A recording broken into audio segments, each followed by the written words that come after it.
Hello, everyone. My name is Annie, and one of the things that most people notice about me is that I'm short. And so I've used that as an advantage, and it became my conversation starter. I remember in Spanish class, we would have to present about ourselves, and one of the facts I would share is that I am 4'8" and am considered a legal midget. So therefore, I would qualify for the handicap parking. And because of this fun and random fact, my classmates would laugh and I would feel good about the joke. However, now that I think about it, what I said was hurtful and offensive. The term midget or dwarf is offensive, and every time I or anyone else uses that type of vocabulary or language, there is a disabled person hurt. So what I did was ableist, and most people probably don't know what being ableist means, and that's the exact problem I want to highlight. Ableism is so embedded in our society that it's sometimes so hard to identify. So let's define it. According to Google Dictionary, the definition of ableism is discrimination in favor of able-bodied people over people with bodies and minds that fall outside of the definition that we consider normal. Why should we be educated about ableism? Well, I'm going to assume that most of you here are like me, well intentioned, and that if we knew we were harming people in our communities so that they could not live a valued life, we would want to change that. So, in order to change the narrative, we need to educate ourselves and others about ableism to the best of our capabilities. And I believe specifically that we should call out the California Department of Education to include lessons on marginalization of the disabled and make the environment easier for the disabled to learn. So it's more in favor for them. So what I will talk about is why ableism is a problem, what we can do to combat it, and the benefits of giving equal opportunity to the disabled. When I say disabled, the mental image that probably pops in your head are people in wheelchairs or physical limitations. But other disabilities also include developmental, neurological, psychiatric, and sensory disabilities, many of them being invisible. Within ableism, there are actually three forms: direct, indirect, and systemic. Systemic. In the article, What is Ableism, written by Jessica Ping, a fellow disabled person and advocate, she explains that direct ableism is conscious and oppressive in nature. So, for example, someone bullying someone because they are disabled. And indirect ableism is an unconscious behavior that is not intended to cause harm. So, like how I was using the M word, or using the word crazy or lame to describe somebody, those words suggest a prejudice against someone with a mental illness or a physical disability. And last but not least, systemic ableism, which is similar to systemic racism, is a result of centuries of prejudice, misunderstanding, and active discrimination against disabled people. Most forms of ableism fall under this category.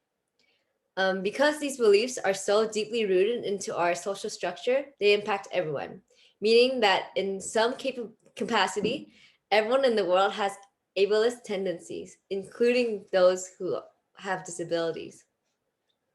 So, as reported by Bureau Labor of Statistics, only 17.9% of persons with disabilities was employed compared to the 61.8% of persons without a disability in 2020. So, even though this is not a direct attack between one person and another, the trend speaks to a system of exclusion and privilege. To break this trend, we can start in the classroom. In the article Eliminating Ableism in Education, written by Thomas Hare, he mentions several ways we can progress toward equity, in which I will only focus on two because this is within our ability to work towards. The first is to advocate for special education to be specialized. The notion that once children are placed in special education, they receive a different curriculum should be rejected. This is yet another example of ableism. So those students with disabilities may have individual needs, but by and large, their education should be based on the same curriculum as those of non-disabled. For example, deafness does not mean students should not be taking physics, or dyslexia should not limit access to great literature. The second is to promote high standards, not high stakes. An important point to mention is that the most damaging ableist assumption is the belief that disabled people are incapable. Therefore, the movement to include students with disabilities in a standards-based reforms hold promise.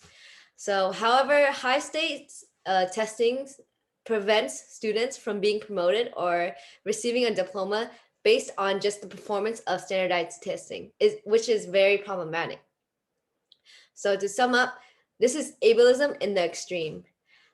Disability advocates should oppose high stakes testing. It is important to note that disabled students are not the only group that have been poorly served by our educational systems, such as those in high poverty backgrounds and children with limited English proficiency. So what I want to talk to you today is, what I want to ask from you today is to be a disability advocate. The presence of disability should be so mainstream that people are no longer surprised by or uncomfortable about it. What I want you to start doing is imagine disabled people in the middle of action and then ask questions to make it happen. It's okay to ask them questions and acknowledge that there must be barriers and just have that conversation where we can open up the world to a group of people who are currently excluded from it. Access is about believing that disabled people have a right to participation, and each and every one of us is responsible for that. Thank you. Do you guys have any other questions? Yeah, so what do you believe is another term that you shouldn't use? So, a term that people like to use often in everyday language is the R word, which is very offensive. It means to be slow, and you're basically degrading other people who actually have that disability. And then I have a question. What's another example of systemic ableism?